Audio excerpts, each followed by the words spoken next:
Comme on voit, quand on va en montagne, il y a beaucoup de gens et toujours de plus en plus des enfants et des vieux. On doit toujours penser que jusqu'à 3 ans, l'autre montagne, on ne doit pas la fréquenter.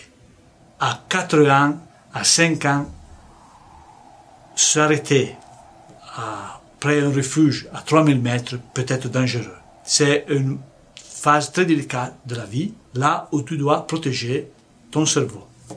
Et l'hypoxie peut créer des troubles.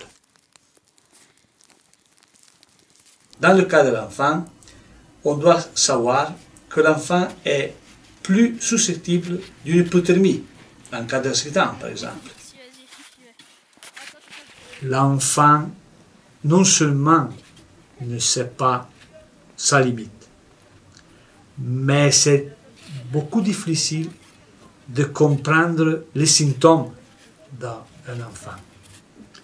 Peut-être l'enfant ne te dit pas qu'il est fatigué, mais quand il arrive à la fatigue, il n'a plus une réserve fonctionnelle.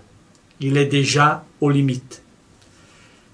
Alors, la personne âgée, s'il a une bonne expérience, il peut regarder, surveiller l'enfant et comprendre tout de suite s'il y a des problèmes.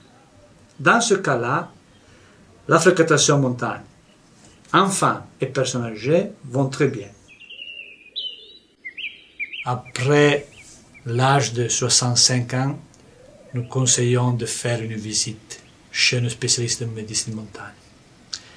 Et cela parce que, aussi, quand une personne est en bonne santé, peut-être il y a des troubles sanitaires qu'ils ne connaissent pas ou qu'ils minimisent. Et cela peut créer des problèmes à notre montagne.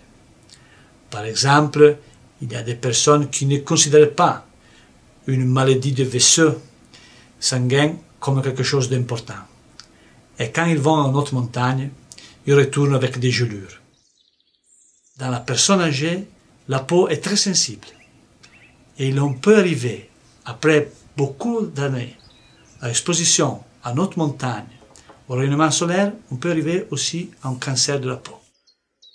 Ce qu'on voit dans les personnes qui ont 80 ans, par exemple, les personnes qui font l'activité sportive, les personnes qui ont joie de faire quelque chose, ils ont moins des infections, par exemple.